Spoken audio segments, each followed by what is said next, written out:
Merci à tous de nous avoir rejoints. Ça va se passer en deux temps. Une première partie où Monsieur Gouet donc, va vous présenter la partie qui concerne principalement l'aspect réglementaire RGPD. Donc Julien ici présent qui va commencer. Et puis une deuxième période Bonjour. dans laquelle je vais vous parler un peu de la relation entre un MFT et puis ce que peut apporter le MFT sur le plan du RGPD. Julien, je te laisse la parole. Ok, on va peut-être finir de se présenter. Je commence moi puisque j'ai la parole. Donc Julien Gouez, je suis donc responsable des ventes chez Help Systems pour tous les pays francophones et par extension aussi, je m'occupe d'animer notre réseau de partenaires aussi dans les pays francophones et dans le reste de l'Europe en général. Donc bonjour, donc je suis Jacques Bénard, je suis un des fondateurs de la société ESBD. Donc nous sommes spécialisés dans la distribution et l'intégration de solutions dédiées à la sécurisation des données, IT évidemment. On est indépendant complètement de l'éditeur Help System. On est souvent missionné pour chercher des solutions pour nos clients qui répondent à différentes problématiques. C'est dans ce cadre-là qu'on a été amené à rechercher des solutions de MFT qui puissent faciliter notamment la mise en conformité avec les différentes réglementations, dont notamment aujourd'hui le RGPD. Et c'est la raison pour laquelle nous, on a sélectionné GoAnywhere, qui est un des produits dont on va vous parler par la suite, et qu'on a décidé de mener avec Help System cette présentation sur l'impact de ces solutions. Voilà. Donc juste quelques mots sur nos sociétés et puis on passera assez rapidement au vif du sujet, mais pour situer un tout petit peu, donc Help System, nous sommes éditeurs de logiciels, c'est notre unique activité. Ça fait à peu près 35 ans que la société existe. C'est une société américaine dont le siège est basé à Minneapolis, aux États-Unis. On a, vous voyez, à peu près un peu plus de 15 000 clients dans le monde maintenant. On a fait un chiffre d'affaires de un petit peu plus que ça, aux alentours de un peu plus de 200 millions sur l'année dernière, pour des équipes totales d'environ 700 et quelques personnes, puisque la famille s'est encore agrandie récemment. Et avec une présence, alors c'est vrai surtout aux États-Unis historiquement, mais on va dire depuis une petite dizaine d'années, une stratégie de renforcer notre présence en Europe, donc d'où les alliances et partenariats que nous pouvons mener, comme par exemple donc avec ESBD, qui est l'objet de la présentation d'aujourd'hui. Voilà, et ESBD, comme je vous l'indiquais, donc nous on est intégrateur et distributeur de différentes solutions. On est spécialisé principalement dans les parties audit et contrôle des accès aux données, la gestion des transferts de fichiers dont on va parler tout à l'heure, certains produits un peu spécifiques sur plateforme IBMI type des antivirus, dans tout ce qui est également process automation, l'encryption de données, l'anonymisation de données. Voilà.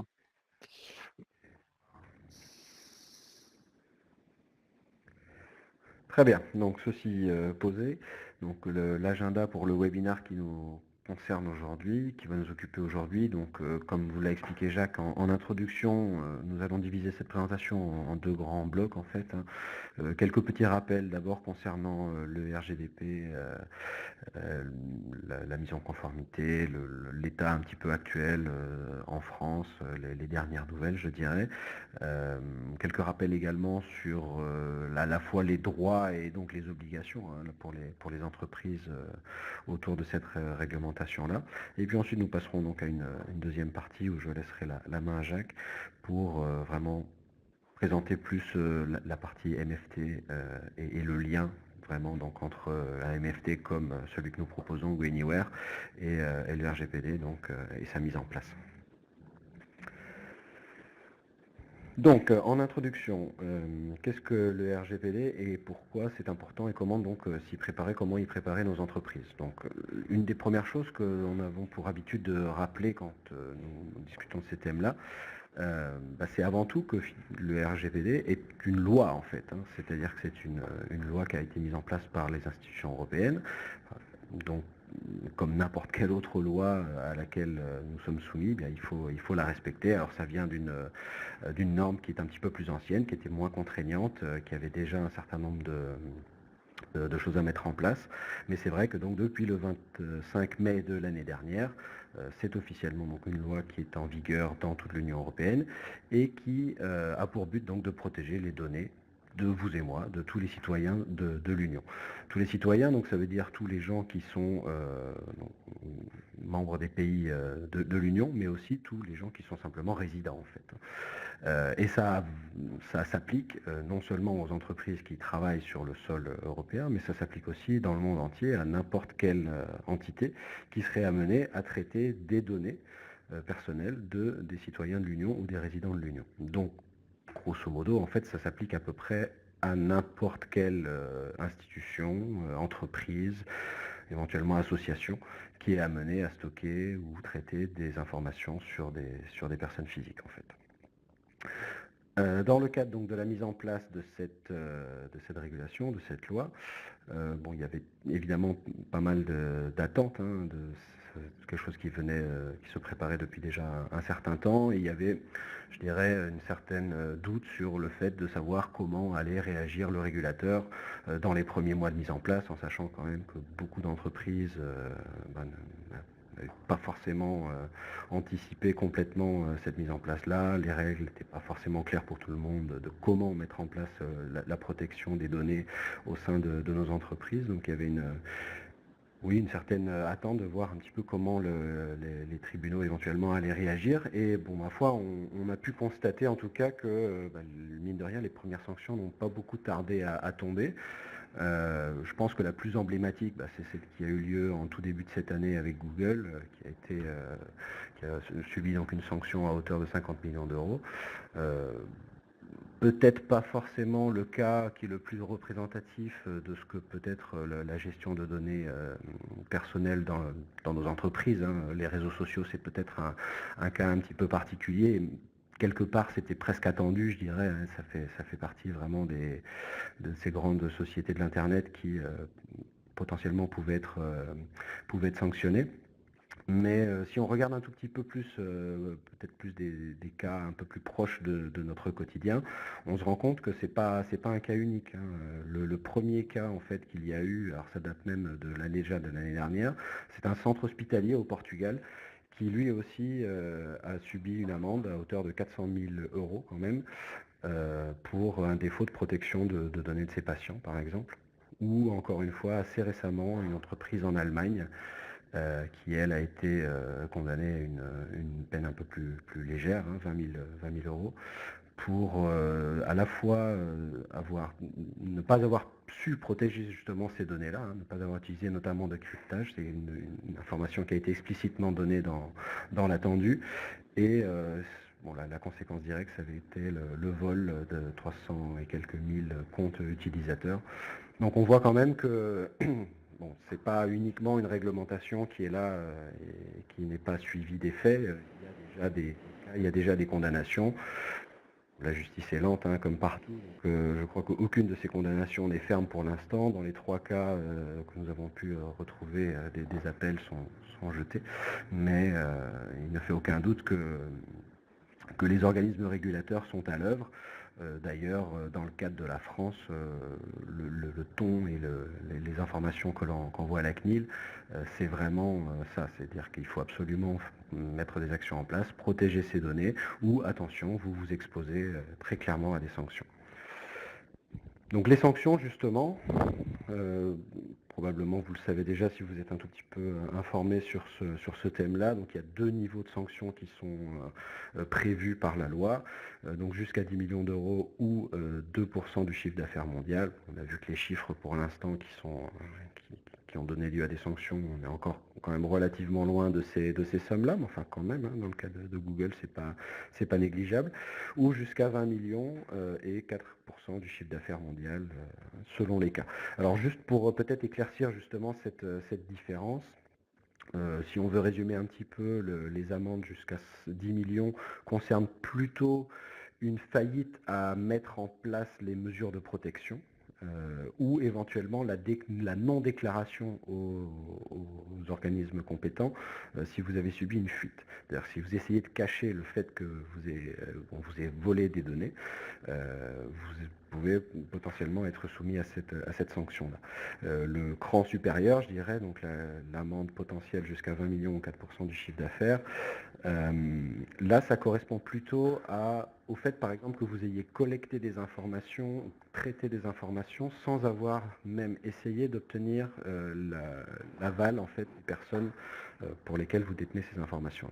Donc clairement, là, c'est un clair contournement de la loi, hein, c'est absolument interdit. Pour toute donnée personnelle que vous stockez ou que vous traitez, vous devez obtenir le consentement de la personne concernée. De la même manière, si vous avez été mis en garde ou si l'organisme régulateur, donc par exemple la CNIL ici en France, vous aurait envoyé des directives ou vous aurait donné des instructions, le fait de ne pas se conformer à ces instructions-là est également donc passible de ce niveau d'amende. Donc le rôle de la CNIL en France, hein, bien évidemment, c'est l'organisme, donc la Commission nationale informatique et liberté. C'est donc l'organisme qui en France est en charge de veiller au bon respect de ces aspects-là de la loi. Bon, c'est un organisme qui est bien antérieur hein, au GDPR, c'est pas quelque chose de nouveau, mais c'est vrai que bon, du fait de l'entrée en vigueur de cette loi, eh bien, c'est un rôle qui est clairement renforcé, une visibilité qui est accrue, le nombre de demandes des citoyens, mais aussi des professionnels, hein, parce que la CNIL peut être appelée, je dirais, à la fois par vous, par moi, en tant que citoyen lambda, mais les entreprises, les institutions, les associations, etc., peuvent également y faire appel. Donc c'est assez clair que le nombre de demandes augmente. Le nombre de plaintes également. Donc vraiment, aujourd'hui, c'est l'acteur principal sur ce domaine-là. Et donc votre interlocuteur si vous deviez y faire face. Alors, en ce qui concerne la réglementation en elle-même, on parle souvent hein, des 8 droits donc, du GDPR. 8 droits, donc 8 devoirs également. Hein. On peut les voir évidemment des deux manières. Je dirais que le droit donc le plus important, le droit numéro 1, constitue le droit à l'information. En fait, c'est vraiment le b.a.-ba. C'est-à-dire qu'il faut absolument s'assurer que les gens pour lesquels vous allez stocker, vous allez collecter des informations, le droit basique, c'est qu'ils ont le droit de le savoir déjà. C'est-à-dire que, comme je vous le disais, hein, ça fait vraiment partie des procédures qu'il faut absolument mettre en place. C'est d'informer les gens quand on a des données qui les concernent. Il faut communiquer là-dessus. C'est pas suffisant, hein, il faut bien entendu communiquer là-dessus, mais il faut aussi leur donner un droit d'accès, c'est-à-dire qu'ils puissent avoir un canal de communication avec les entreprises où donc ils puissent avoir accès à ces données-là et voir exactement quelles sont les données. C'est-à-dire que ça peut être un nom, une adresse, un numéro de téléphone, une simple adresse mail, hein, c'est considéré comme une donnée personnelle. Donc c'est vraiment à partir du moment où on collecte un minimum d'informations, n'importe qui a un CRM dans son entreprise évidemment est soumis à ces réglementations-là. Donc il faut aussi donner un canal d'accès à ces données-là et que donc les personnes concernées puissent évaluer l'information dont vous disposez. Et de fait, donc, offrir aussi un droit de rectification. C'est-à-dire que si la personne considère que les informations sont incorrectes, eh bien, vous devez aussi pouvoir lui offrir cette possibilité-là de les modifier. À peu près dans la même lignée, le droit à l'oubli, c'est-à-dire qu'on peut vous exiger de supprimer si la personne considère que c'est pas utile, que c'est pas justifié, vous devez pouvoir démontrer que vous allez supprimer ces informations-là. Ensuite, il y a des droits qui sont plutôt liés au traitement de l'information. Donc là, ça devient un petit peu plus pointu. Par exemple, un utilisateur, une personne peut demander des restrictions quant au traitement de l'information. C'est-à-dire que, par exemple, si vous êtes, je sais pas, client d'une société, vous pouvez faire partie du fichier client, parce que ça vous apporte un certain nombre d'avantages, ça vous intéresse, etc. Donc ça vous intéresse que cette société-là dispose de vos données personnelles, mais vous ne souhaitez pas qu'elles soient traitées derrière. Alors, le traitement, évidemment, ça peut dire tout et n'importe quoi. C'est-à-dire qu'à partir du moment où il y a de l'analyse de comportement, traitement, des vérifications croisées sur votre profil, etc. Ça fait partie donc des traitements. Donc ça fait aussi partie des droits qu'ont les citoyens de dire voilà, j'autorise la société lambda à posséder mes données, mais je ne l'autorise pas à les traiter. La portabilité également, hein, c'est-à-dire que si pour une raison ou pour une autre, il peut y avoir des transferts d'informations, bon, tout ça, ça fait partie des choses qui étaient quand même mises en place depuis relativement longtemps déjà, hein, mais vous pouvez tout à fait vous opposer au fait que vos données soient transmises ou copiées d'une personne à une autre, d'une entité à une autre. Donc comme je disais, vous pouvez vous opposer au traitement. Alors il y a des subtilités entre la restriction du traitement et l'opposition au traitement. On va dire que l'idée est à peu près la même, hein. C'est-à-dire que voilà, on autorise le stockage, mais pas son exploitation d'une certaine forme, hein, autre que celle qui était directement l'objectif initial. Et puis ensuite, il y a un dernier droit qui est assez important parce que là, pour le coup, ça correspond, je pense, à quelque chose qu'on a tous vécu quand on navigue sur Internet, qui est donc le droit de s'opposer à des décisions automatisées. En fait, c'est le droit au profilage, hein. Grosso modo, c'est le fait que quand vous cherchez un modèle de machine à laver dans Google, pendant 3 semaines, vous allez avoir des photos de machines à laver qui vont apparaître dans à peu près toutes les pages web que vous allez visiter. Voilà, donc ça c'est pareil, c'est un droit auquel on a aussi le droit de s'opposer. On peut tout à fait de nouveau autoriser donc le stockage, voire même le traitement, mais pas le fait que des robots en fait automatiquement analysent notre comportement et ensuite nous suggèrent de consommer en se basant sur ces informations-là en fait. Donc c'est un exemple de profilage, hein, parmi d'autres.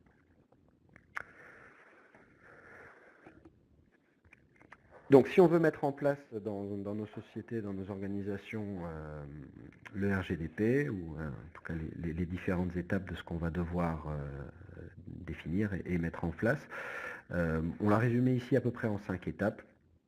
Bon, évidemment, la première chose, ça va être d'identifier les données que vous utilisez actuellement et que vous conservez. Et il est évident que déjà dans toutes nos organisations, il y a des données qui sont soumises à cette réglementation et il faut absolument faire cet inventaire-là, c'est vraiment la base pour pouvoir ensuite travailler là-dessus. Donc faire un inventaire, faire la liste des informations dont on dispose et avoir au minimum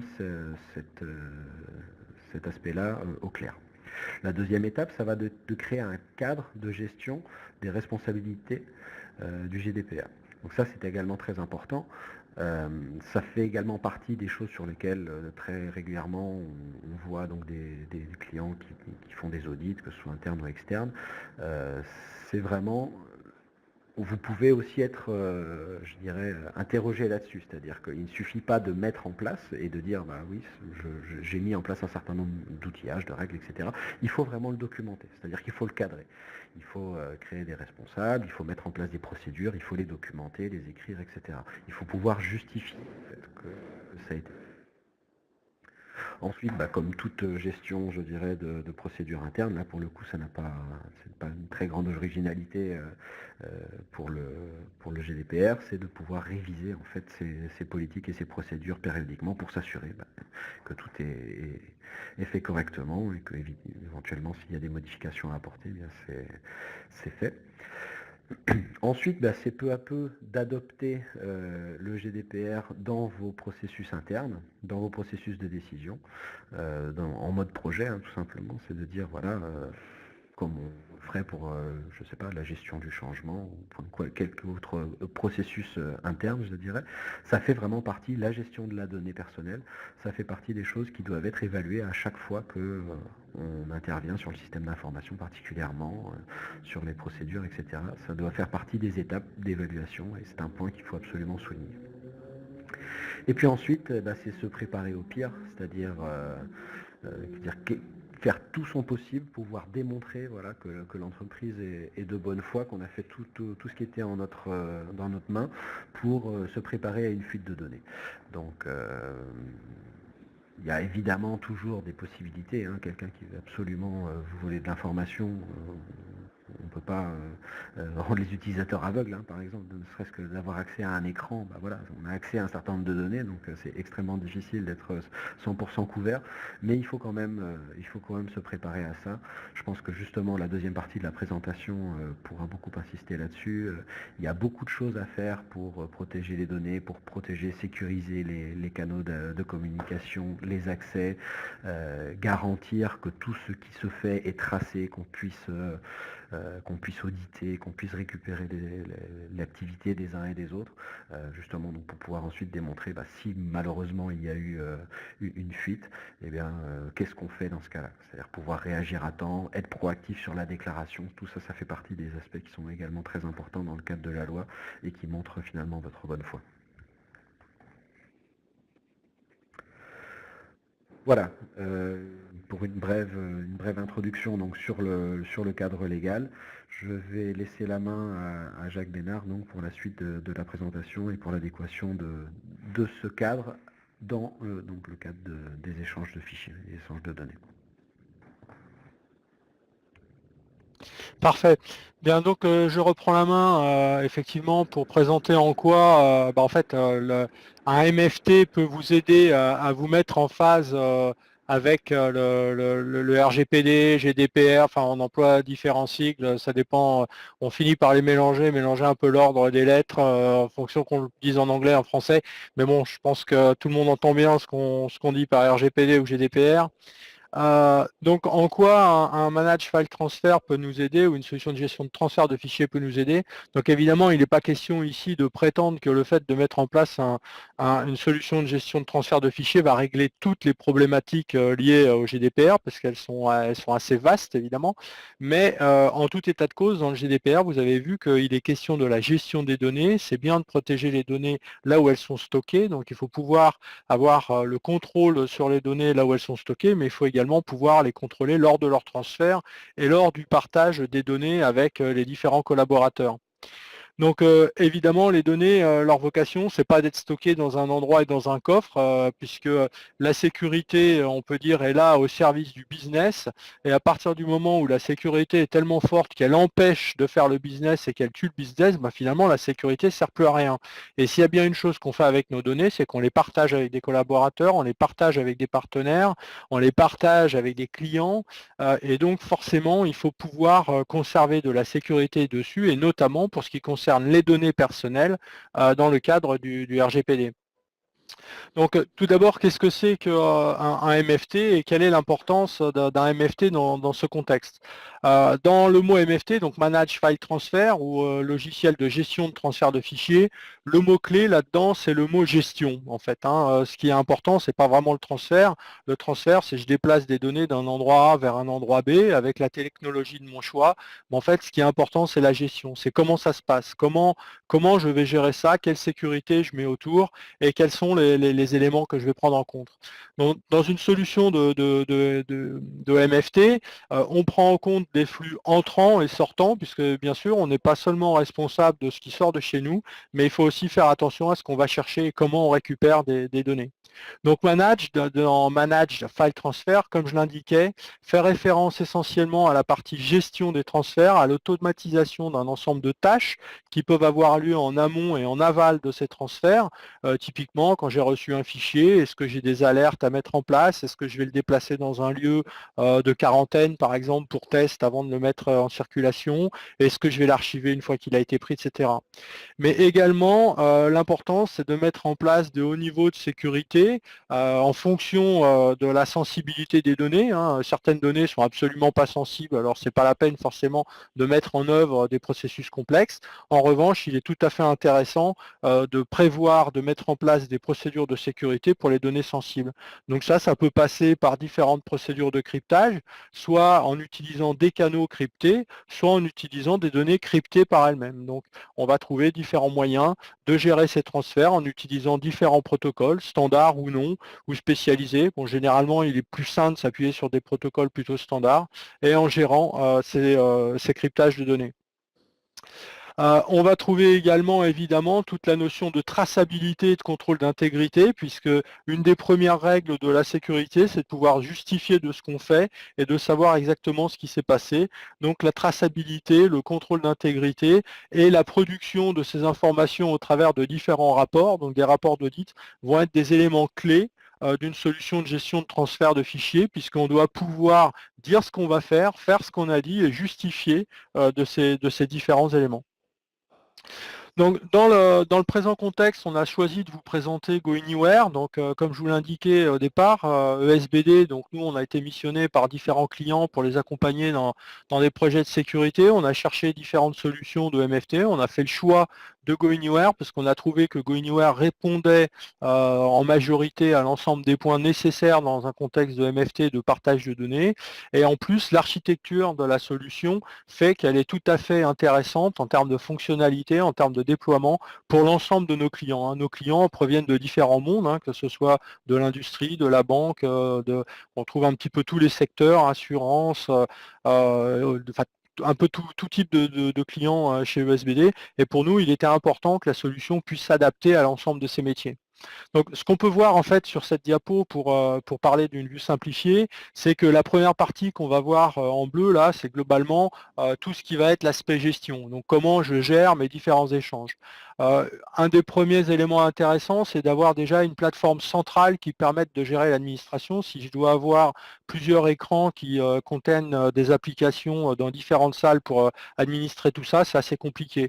L'un des intérêts de la solution qu'on a sélectionnée, c'est que globalement, elle s'appuie sur une plateforme web, c'est-à-dire que c'est un client léger, donc depuis n'importe où, à partir du moment où j'ai les droits et les users, etc., qui conviennent, je peux administrer cette solution. Ensuite, d'une manière centrale, on va pouvoir gérer tout un ensemble d'automatisation de tâches, donc ce qu'on appelle du workflow automation, décider si on encrypte ou pas les données, les compresser en fonction de leur taille, savoir s'il faut les traduire, je les récupère sur un mainframe en EBCD qu'il faut que je les mette en ASCII ailleurs, ou alors j'ai récupéré des données dans une base de données et puis il faut que je les mette dans un Excel, enfin bon, tout ce type de choses. Est-ce que je vais planifier mes transferts? Est-ce que c'est des transferts qui vont se faire de nuit? Est-ce que je les fais en temps réel? Pouvoir monitorer tout ça, et évidemment dans tous les sens avec des fonctionnalités, du partage de fichiers, de l'envoi de documents importants, etc. Donc toutes ces fonctionnalités-là qu'on va pouvoir trouver sont généralement intégrées dans différents MFT, et évidemment ils le sont complètement au sein de GoAnywhere. L'autre élément important que j'ai évoqué tout à l'heure, c'est aussi tout ce qui concerne les alertes et les logs. Donc j'ai besoin de savoir ce qui se passe et j'ai besoin de pouvoir produire des rapports, mais j'ai aussi besoin de pouvoir produire des alertes. Typiquement, l'intégrité d'un transfert n'est pas respectée, donc il faut que j'avertisse les personnes de ce problème de transfert, ou bien tout simplement j'ai mis à disposition d'un client des documents, c'est bien de pouvoir lui envoyer un mail pour lui dire vos documents sont à disposition, ils sont là pendant 2 jours, au bout de 2 jours on les supprimera, c'est dans tel endroit crypté, vous pourriez accéder de telle manière, etc.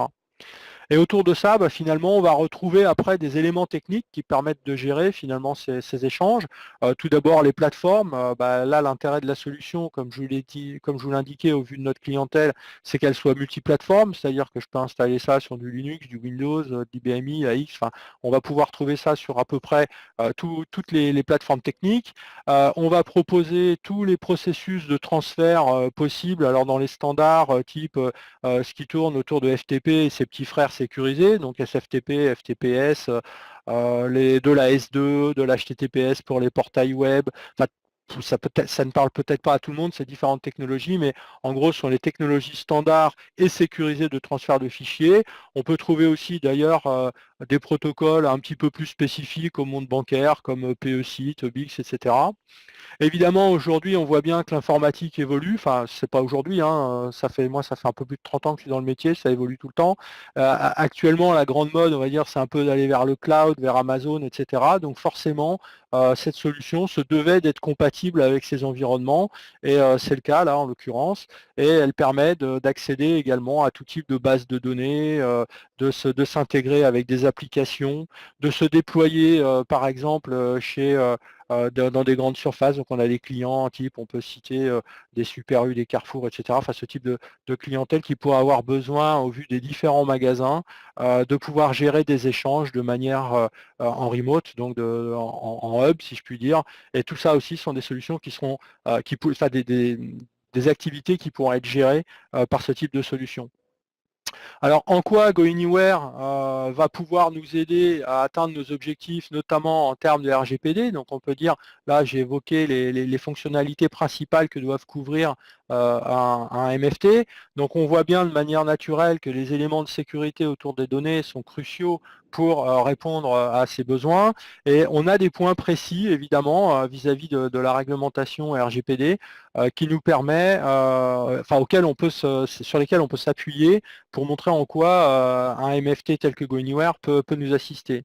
Tout d'abord, pour ce qui concerne le traitement des données personnelles, en garantissant une sécurité appropriée, on va retrouver dans ces solutions tous les éléments de sécurité en termes de cryptage, aussi bien des endroits, donc des répertoires dans lesquels on va stocker les informations que les données elles-mêmes, qui permettent de s'assurer de la sécurité de ces données. Ensuite, on a les moyens, au travers de différents formulaires, de faire valider aux différents destinataires leur consentement pour s'assurer que les données puissent être utilisées. Puisqu'on doit demander ce consentement, en fonction des transferts, on a cette possibilité de faire ça et d'associer ces consentements aux différents transferts. Ensuite, la solution permet tout à fait de déployer vers les différents utilisateurs, enfin ou citoyens de l'UE, les données qui les concernent. Donc on peut mettre en place des systèmes pour leur proposer via une plateforme mail sécurisée ou différents éléments d'accéder à ces données. Et ensuite, pardon, les utilisateurs de ce type de solution seront tout à fait capables de produire des documents qui attestent de la protection des données et de la confidentialité des données. Donc on voit là les différents articles auxquels peut apporter une aide GoAnywhere. D'autre part, toute la partie traçabilité intégrée à la solution, sa capacité à s'architecturer avec d'autres solutions métiers qu'on appelle des CIEM en général, qui vont faire de la concaténation de logs, etc., pour produire différents audits. Donc évidemment, la solution contient elle-même ses propres audits, mais elle peut être liée avec d'autres pour permettre de tenir plus simplement des registres d'activité et de savoir exactement ce qui s'est passé avec nos données, à quel moment elles ont été transférées, qui y a accédé, etc., par qui elles sont utilisées. On a également la possibilité dans le produit de définir des droits. Donc on va trouver des droits aussi bien au niveau des différents utilisateurs, qui peut accéder aux données sensibles, qui va pouvoir les transférer, et puis également des droits d'administrateurs pour s'assurer que les personnes, par exemple, qui sont habilitées à administrer les solutions de transfert n'aient pas forcément accès aux données. Ce n'est pas parce que j'ai le droit de gérer des transferts et de dire que depuis tel magasin, je vais envoyer des informations vers telle usine, que forcément je dois avoir le droit de voir les données qui sont transférées elles-mêmes. Donc, les caractéristiques principales de la solution qu'on propose, donc, notamment GoAnywhere en ce qui nous concerne, pour la partie lien avec le RGPD, comme je l'indiquais, la premier aspect, c'est son côté multiplateforme qui lui permet de s'intégrer partout, donc que je sois sur de l'environnement Windows, Linux, AX, quelle que soit ma plateforme, je vais pouvoir utiliser ce type de solution et gérer l'ensemble de mes flux de transfert. C'est une solution qui propose de déployer également des agents qui sont tout à fait intéressants pour gérer dans des usines ou dans des sites distants des process internes de déploiement qui vont ramener éventuellement les informations vers le site central ou gérer les échanges entre eux, tout en étant piloté de manière centrale. Donc le but, c'est pas de dire je déploie dans 10 magasins, 10 systèmes différents et autonomes, mais c'est de donner une autonomie de gestion des transferts en centralisant leur administration et en centralisant la traçabilité pour garder depuis un point unique tous les aspects sécurité concernant les données.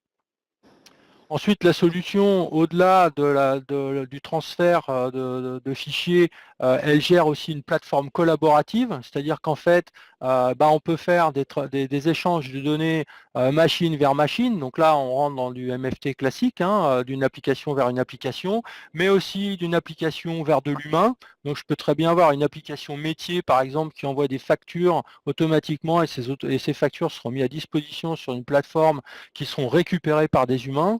Je peux avoir des échanges d'humain à humain, donc j'ai une personne soit par mail, soit je vais mettre à disposition sur une plateforme collaborative des documents, ou je veux partager des documents avec un collaborateur, ou bien également humain vers machine, typiquement je mets à disposition un document dans un environnement qui va être récupéré par un applicatif et qui va le traiter.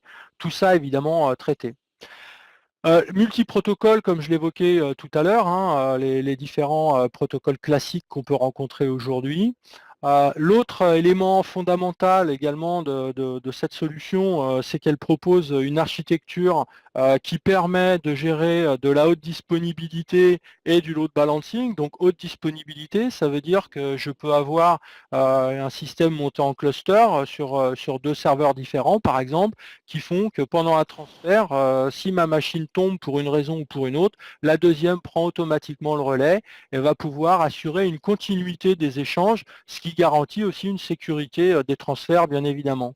Le load balancing, là, c'est plus une question de gestion de charge, hein. On a des clients très importants qui utilisent cette solution-là, comme je peux parler par exemple de la Bibliothèque nationale de France, qui gère plus d'1 million de transferts de fichiers par jour, ou ST Microelectronics, qui dépasse les 2 millions. Évidemment, tous les clients n'utilisent pas des taux de transfert aussi élevés, mais en fait, l'intérêt de ce type de solution, c'est qu'elle s'adapte aussi bien à des clients qui ont une vingtaine ou une trentaine de transferts à faire par jour que plusieurs millions par jour. Et en fonction de ça, on pourra avoir plusieurs serveurs qui soient montés en cluster avec un load balancer qui va utiliser tel ou tel serveur en fonction de la charge pour s'assurer de la continuité de service. Ensuite, on a un haut niveau de sécurité. Au niveau de sécurité en termes de connexion, parce qu'on peut proposer comme une solution, je dirais, digne de ce nom, la possibilité de faire de la double authentification, qu'il va y avoir des possibilités de cryptage de fichiers, que tout ce qui est fait est audité, et je l'ai évoqué également, le lien SIEM qui permet éventuellement de générer des rapports communs avec d'autres applicatifs. La notion de DMZ sécurisé, ça c'est un point aussi qui est crucial et qui est très important aussi d'ailleurs pour la partie RGPD. En fait, ça veut dire quoi? Ça veut dire qu'on a la possibilité de positionner, dès qu'on va faire des échanges au travers de l'Internet, on va avoir la possibilité de définir un serveur qui va servir en gros de passerelle entre les données qui restent stockées dans votre entreprise et les personnes qui vont être amenées à aller récupérer des informations. Le but du jeu, c'est de ne rien stocker, de ne jamais rien stocker, ni données, ni credentials, c'est-à-dire user, mot de passe ou données sensibles, sur des serveurs qui soient directement accessibles par l'Internet. Ça veut dire que même si j'ai mis en place sur mon serveur Internet des processus pour crypter mes données ou que j'ai des mots de passe compliqués, si jamais un hacker arrive à se connecter, il pourra récupérer les informations quand même. Donc le but du jeu, c'est de dire j'ai un serveur qui est accessible depuis l'Internet, dessus il n'y a rien. Lui ne sert que de passerelle avec mes serveurs internes qui contiennent mes données sensibles et je vais retrouver que des flux sortants. Ce n'est pas possible depuis la passerelle de se connecter vers mes serveurs internes et donc toutes mes données restent entièrement protégées sur mes serveurs. Donc là en termes de GDPR, c'est évidemment également un élément crucial. Ensuite, on va retrouver quelques fonctions classiques, hein, du partage sécurisé d'informations. Alors, c'est pas très visible là dans cette partie-là. La qualité d'image, j'en suis désolé. Si vous téléchargez le PowerPoint, je pense que ce sera un petit peu plus visible. J'ai vu qu'il y avait des échanges sur ce sujet-là, d'ailleurs, concernant le PowerPoint. Il est disponible, hein, pour info, c'est le document qui s'appelle webikeo_GDPR-MFT. Donc, si vous souhaitez le télécharger, c'est ce qu'on est en train de vous présenter là aujourd'hui, hein. D'autres documents seront à votre disposition par la suite. Si vous le souhaitez, vous pouvez nous contacter, on vous transmettra d'autres documents par ailleurs. Donc ici, vous voyez dans cette image différentes possibilités d'échange, de plateformes d'échange. Le lien également collaboratif avec de l'iPhone, de l'iPad, etc., qui permettent de partager des documents. Mais également la possibilité de transférer des documents par mail. Donc quand on transfère des documents par mail, on ne souhaite pas que le document lui-même y parte par le mail, puisque évidemment sait jamais à qui le mail arrive. Quand vous avez un accusé de réception, bah, on ne sait pas qui l'a ouvert, on ne sait pas si c'est arrivé, on ne sait pas si ça a été lu, on ne voit pas à distance quelle est la personne qui se connecte. Donc là, on va proposer des solutions qui vont se contenter d'envoyer un lien avec un mot de passe qui aura été connecté, enfin qui aura été communiqué, pardon, par un autre canal. Et à partir de ce lien, bah, j'envoie un mail qui va être avec un mot de passe ou pas, et puis le destinataire va recevoir un mot de passe, un mail pardon, avec un lien. Il va cliquer sur ce lien, il va saisir son mot de passe et il va se retrouver connecté sur votre plateforme pour pouvoir récupérer les documents sensibles. Typiquement, on a des clients comme l'État de Genève qui gèrent ça par exemple pour partager des documents fiscaux avec ses administrés. On a d'autres sociétés qui gèrent des fiches de paye pour différentes entreprises. Et lorsque les fiches de paye sont réalisées, bah, il y a un mail qui part vers chaque employé qui lui dit que sa fiche de paye est disponible dans son environnement. Donc il peut se connecter dessus, récupérer le document. Évidemment, dès qu'il le récupère, des messages sont envoyés.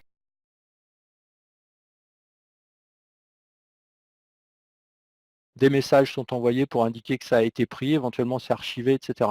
Donc tous ces processus-là qui permettent de garantir la sécurité des données des utilisateurs tout en gérant des échanges, c'est-à-dire en continuant notre activité métier. Voilà, évidemment, je vous l'évoquais, aujourd'hui, on a pas mal d'évolutions techniques, technologiques avec Amazon, avec le web, etc. Donc également, une des forces du produit, c'est qu'on va retrouver des connexions avec bah, les différents connecteurs cloud du marché. Donc on peut très bien faire des échanges ou récupérer des documents provenant d'un Dropbox, de Google Drive et de bien d'autres. Les autres éléments, bon, j'en ai parlé déjà, donc je vais passer un peu rapidement, hein. La possibilité de faire des échanges automatisés entre sites distants, tout en gérant ça de manière centrale. Donc c'est ce qu'on appelle les agents, hein. Ce sont des fonctionnalités qui sont très intéressantes, pareil, pour garder le contrôle de ce qui se passe sur les données. Et enfin, la partie gateway que j'ai évoqué tout à l'heure, ou le système en haute disponibilité, hein. Donc là, on voit un système, par exemple, en cluster, où on a deux environnements qui sont installés en parallèle. Et en fonction des besoins, bah, je vais m'adresser à l'un ou l'autre pour absorber la charge. Ou si jamais j'avais une chute d'un des systèmes, bah, j'ai le deuxième qui va prendre éventuellement le relais, hein. Avec une gateway qui est la fameuse passerelle qui, elle, est accessible depuis l'Internet, hein. Donc j'ai ma partie Internet qui pourra se connecter à la gateway.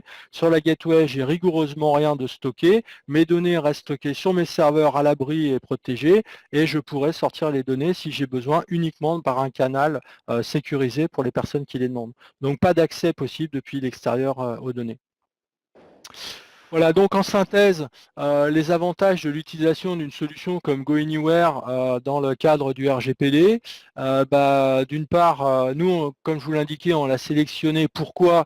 D'une part parce que bah, ses qualités opérationnelles et ses coûts d'exploitation sont très intéressants.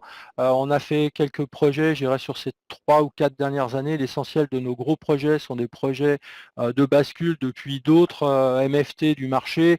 On peut citer les plus gros, hein. Je pense que vous connaissez, enfin, pour ceux qui ont l'habitude de travailler dessus, on voit les solutions de chez IBM, les solutions de chez Axway, etc. Donc, d'une part, pour ces aspects opérationnels modernes et ses coûts d'exploitation, et d'autre part, évidemment, ces adéquations avec les différentes réglementations.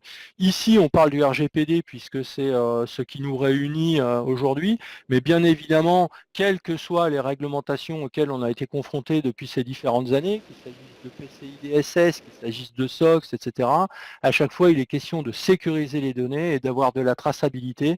Et c'est tout à fait ce que propose cette solution qui permet de répondre aux différents besoins du RGPD. Voilà, donc on en a fini. On avait prévu une présentation de 45 minutes. On est dans les temps puisque je vois qu'on est à 43 minutes, c'est pas trop mal. Si vous avez des questions par écrit, donc sur le chat, on est à votre disposition. Surtout également, vous pouvez nous contacter donc sur la dernière diapositive. N'hésitez pas à nous contacter si vous avez la moindre question. On se fera un plaisir de vous présenter la solution. On organise également des WebEx, donc des présentations web personnalisées ou chez vous, on peut venir vous rencontrer également pour vous présenter ces solutions si vous le souhaitez. Nous sommes à votre disposition et j'espère que cette présentation vous a intéressé. Et en tout cas, on vous remercie grandement pour votre écoute.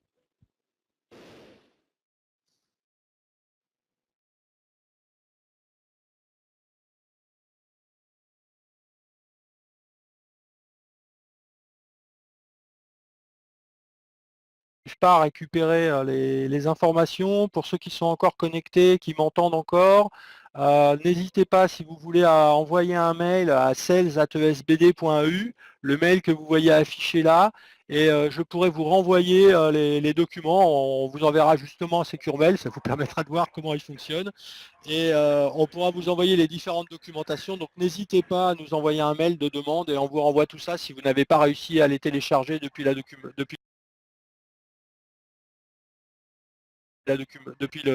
site. Je vois qu'il y a des personnes qui ont réussi à les récupérer, d'autres apparemment qui ont l'air d'avoir un peu de mal.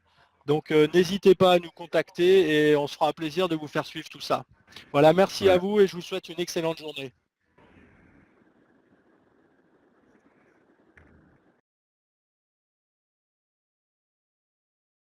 Sont toujours présents. Je vois une question concernant qui dit si on envoie un mail avec des données perso, adresse mail et nom, sommes-nous en conformité avec le RGPD? Bah oui, vous êtes en conformité avec le RGPD, ce sont vos données. Si vous nous envoyez vos données pour qu'on vous envoie un mail, encore une fois, la sécurité est là pour protéger le business, pas pour le tuer. Si nous n'avions plus le droit de communiquer nos informations, ce serait difficile de travailler. En l'occurrence, si vous m'envoyez vos informations, je ne vais évidemment pas les revendre à la Poste ou à je ne sais quel autre partenaire parce que là, je ne serai pas en conformité avec le RGPD. Les échanges sont entre vous et nous. Nous pouvons tout à fait participer des informations. De la même manière que vous voyez s'afficher nos informations, il s'agit d'informations professionnelles. Je rappelle que le RGPD concerne essentiellement les données personnelles et non pas professionnelles. Il faut quand même que professionnellement on puisse travailler. Donc les données professionnelles qui sont indiquées sur un site web, par exemple, sont partageables.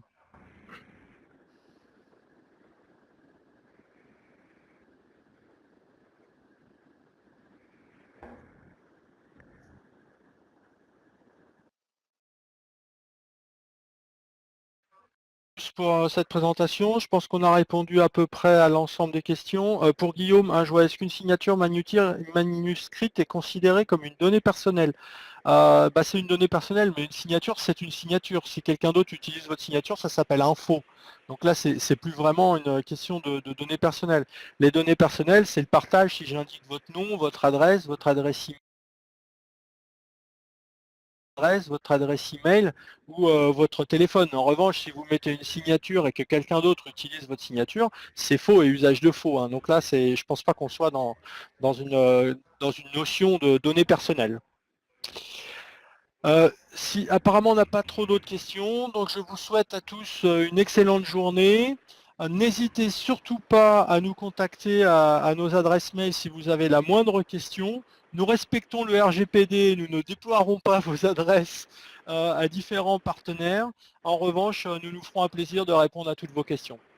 Voilà, une excellente journée à tous et puis bonne continuation. Merci.